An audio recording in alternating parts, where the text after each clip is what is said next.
Hey guys, Ben again from Born to Build. Thank you for tuning in for another episode of Passion Projects. I did say last time we would be doing an episode with something a bit more family friendly. Unfortunately, that car broke again. So maybe next week, but for the meantime, we are down in Airlie Beach for something a little bit special. This is episode 1 of our little series of Airlie Beach. And today we've got Steve and his Falcon XR6 Turbo. So let's wrap into that. I think you guys are really going to love this one.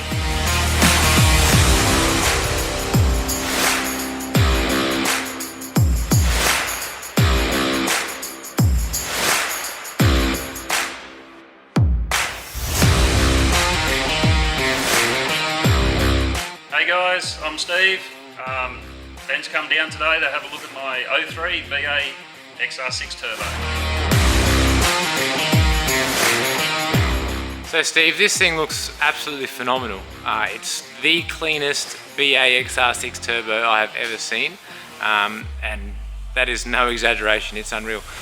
There's a little bit of history behind this car. Do you mind sharing it? Yeah, Ben, the car was originally built in Mackay. Jay was the original owner of this car. He bought it brand new out of Brisbane and owned the car for the whole period. So for 10 years he'd been chipping away at building it into a drag and drive style car, but for unforeseen circumstances Jay had to get out of the car and it wasn't finished completely, but we ended up working out a deal and picked up the car and that was it. So yeah. So Steve, that's actually a really touching story, man. So you bought it 90% complete, but what did Jay get done before you picked it up? Yeah, Ben, over the period, like all of us, Jay decided to give drag racing a try and took the car to the track, and it run like a XR6 Turbo would, so it didn't really excite him. So the build started and he approached Atomic and got the first engine built for the car, and then as everything, that destroyed the rest of the driveline, and then Jay went into a 10-year build. So that's when everything progressed on the car. Now it's fully caged. It has a 4-link sheet metal chrome molly rear end in the car. It's 9-inch gearbox, and it currently has a new version Atomic 998 GT. No worries. So it actually, it's no longer that stock XR6 as we used to have. No, definitely not now. In the end, Jay, like I say, he had some problems going on and had to get out of the car, so we ended up picking it up. The car wasn't finished completely, and we brought it home and stripped it down and just spent the last 5 months going through this car from front to back to make it the way we need it to go drag racing, and mainly drag and drive. That's what this car's been built for. Me and my boys to go and do drag and drive events and have a good time. No worries, man. It sounds like quite the rap sheet. Let's take a deeper dive and break this thing down.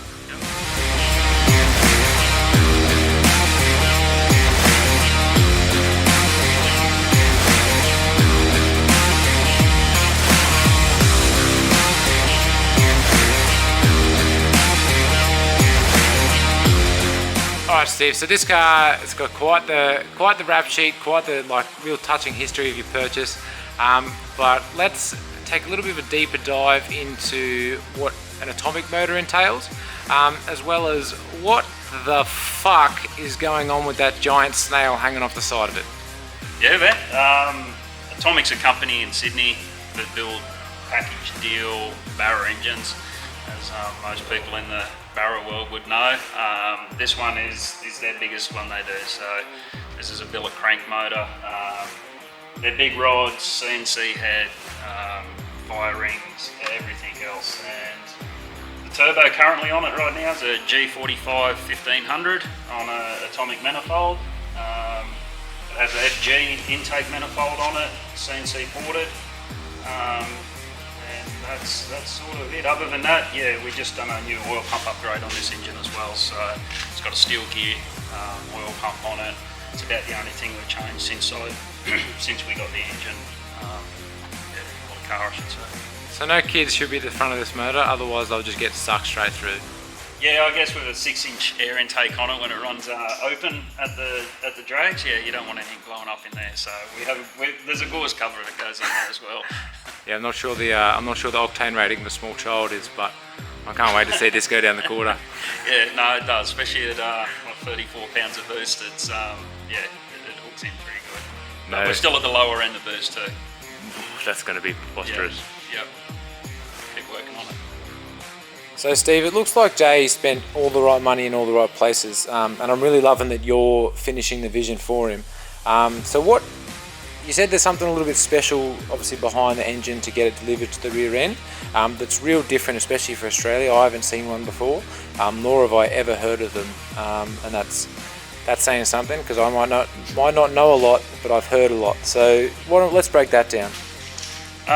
Yeah, Ben, look, the gearbox at the time, Joe he's an all-Ford guy, so the car, when the Atomic engine was built, he wanted a C4. As people know, that's a weak point, so the car would have been much better off with a Turbo 400 scenario, but he'd already spent the extra money and put a gear vendor's true overdrive in the car, which is a secondary transmission. It bolts through the extension housing on the current transmission, and because they're about $8,000, we decided to stick with the C4. So I've just put a new billet C4 in it from Performance Automatics out of the US, and they're guaranteeing this thing's going to hold together with all the good gear in it. So yeah, and then from there it goes on. After the gear vendors, it's got like a Turbo 400 output shaft on the vendors. It goes into a 4-inch molly tail shaft, big unis, 1350s, and then it's got a strange pro bolt through center in the car, full spool. It's got 389 gears, which we've just changed out to a pro gear. It's got 35 spline strange axles in it as well, and it's a complete molly 4-link sheet metal housing with all the good gear. And for the street we run QA1 coilovers for driving around, and for the racetrack I've got a set of Mensa big gun pro radial shocks for the back of it, 7-inch shock. That sounds like my house cost in the driveline. This thing's absolutely unreal. So this thing's build sheet just keeps getting longer and longer, but when you open the door, the build does not stop. You have really, well, you and Jay have tickled every single little bit of this beast. Let's break down what's going on the inside. Yeah, Ben, the inside, we kept it pretty much standard. The XR6, I actually like the dash cluster in the interior, so we kept most of that. Best part of this car, I mean, it is a 40,000 genuine kilometre car, so the interior is in awesome condition. The next part of it is the roll cage. The car has a full 6-point welded roll cage right through with cross bracing. The car's engineered to have that as well, so that made it awesome. Everything on this car has been engineered, so makes it much nicer for street use. But yeah, as far as inside goes, we have gear vendor controls next to my leg, so I can switch it auto or manual, so it'll manually can shift multiple gears, or in auto or in manual I can shift the gears myself. It's got a pro ratchet shifter in it for the C4, and the trans brake, nitrous control and overdrive is also on the center console. Above that, it's got a Haltech display up in the top here, hidden up in the roll cage in the roof. There's a nice E7 screen, and the parachute handles right next to that. The seats are all standard other than the driver's seat to pass for legal drag racing, so the seat's an FIA approved Sparco grid Q seat, and it's mounted on Sparco rails to the factory floor. That's cool. I'm not sure if you guys have picked up on our little cues, but nothing we love more than a little bit of OEM plus, and this ticks all the boxes. Nothing big and nothing billet goes unnoticed around here, especially when the brakes behind them are as big as my house. So let's unwrap those a little bit, and what are your actual specifications for those? Yeah, the brakes, they look, we were just talking about it then, and the car, to be more drag race orientated, would need a smaller brake set up front and rear, but we decided to run with it for now and give it a go on these drag radials on a 20. But the car runs a 20x8 race line sniper billet on the front and a 20x12 on the rear. and the brakes on the front of the car are 385mm Brembos and 355s on the back. So you're going and you're stopping. I cannot wait to see this go down the strip. Yeah, we're keen. We just got to, like I say, make sure we can try and get the car to hook up on we want to run the car on a 20-inch wheel, so it'll be a little challenging, but hopefully the good shocks and a bit of power management lets us see how we go before we have to pull parts off and change back. So Steve, looks like Jay's tickled this car a lot more than you, but you've had quite a little tickle of this as well. What's next? Like, really, is there anything more that you want to do to this, except for obviously your drag racing refinement, but really, is there anything big that you want to do, or even just little that really needs to set this car to make it Steve's car? Yeah, Ben, I don't know. We're pretty happy with the car at this stage. I mean, the whole build process was based on drag and drive events. I wanted a car to do that with my boys instead of working on full-time drag cars. So, you know, this car's got air conditioning, power steering, electric windows, so it makes life pretty good up here in the summer.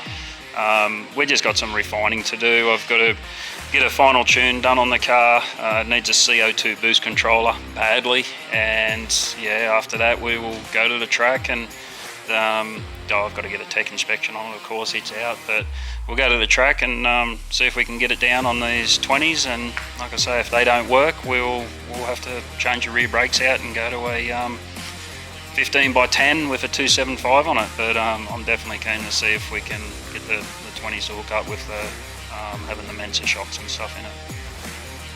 No worries. Well, will you take me for a drive now? Because I am,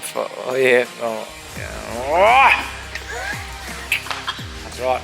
Well, that's all well and good, but look, I'm like a kid in a candy shop. Will you take me for a drive now? Let's go. And we're off. It's a little bit dark, but you guys will get the idea. This thing sounds wicked.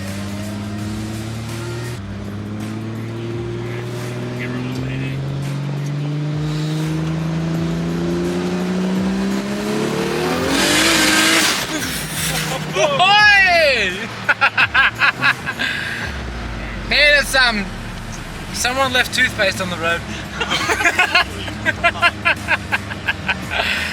Oh man, this yep, this paddock, I'm telling you boys, unreal. I know you guys can't see me, but by golly, you can always hear a little girl cry, so let's get crying.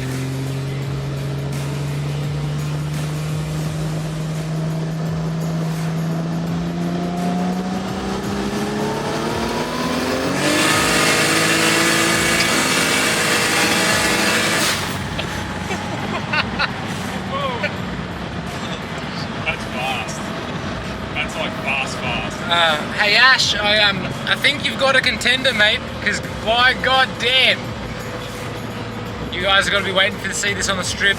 I'm waiting to see this on the strip. Thanks for this run, Steve. It's been absolutely unreal. No worries, Ben. Thank you for coming down, mate, and checking out the car. Really appreciate it. Oh, I'm going to go change my underwear. Thanks, guys.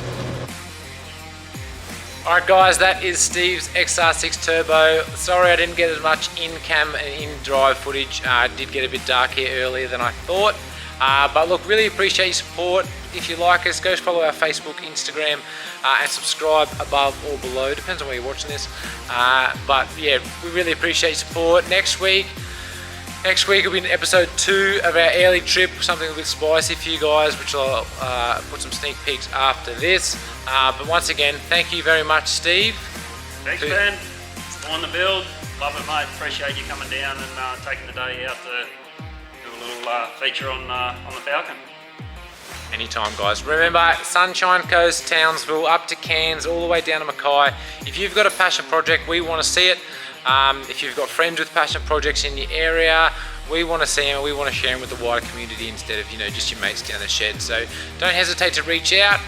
Remember, it's free. We don't charge this because we just love doing it. Yeah, thanks again, guys. See you next week.